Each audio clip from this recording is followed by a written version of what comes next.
اور جب بچہ پیدا ہوتا تھا تو بکرے کو ذبح کر کے اس کے سروں کو خون میں لت پت کر دیتے تھے.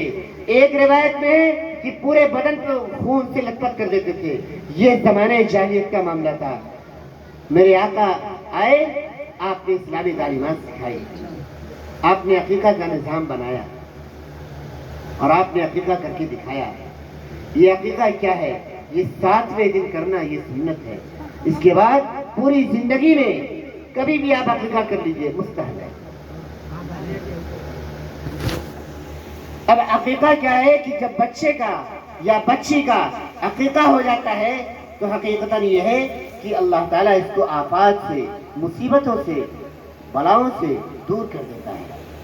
اور جب تک نہیں ہوتا تب تک گھرا رہتا ہے, اور اس کا عقیقہ کیا جائے اور اس کا بال منڈوایا جائے اور چاندی اس کے بالوں کے وزن کے بقدر صدقہ کر دیا جائے. یہ چیز کرنے کی ہے, یہ چیز کرنے کی ہے. اگر آپ کریں گے تو اس کا فائدہ آپ دیکھیں گے.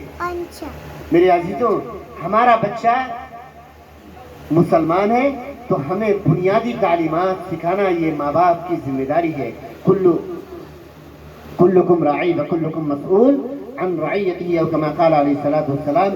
کل میدان محشر میں آپ دیکھیں گے رب کریم اس کی ولدیت کے ساتھ اسے آواز دے گا اور کہے گا میں نے تجھے اولاد دیا تھا کہ تم نے اپنی اولاد کی کیسی تربیت کی. میرے بھائیوں, اگر آپ اپنے بچے کو اسلام پہ باقی رکھنا چاہتے ہیں تو میں قسم کھا کر کہتا ہوں کہ اپنے بچوں کو اسلامی تعلیمات سکھاؤ. 3 دن پرانا کیس ہے, اسی علاقے کا ہے, اسی ٹیکا دوری سے اور ناگپور کے بیچ کا معاملہ ہے. ایک مسلمان کی بچی غیر مسلم کے ساتھ بھاگ گئی.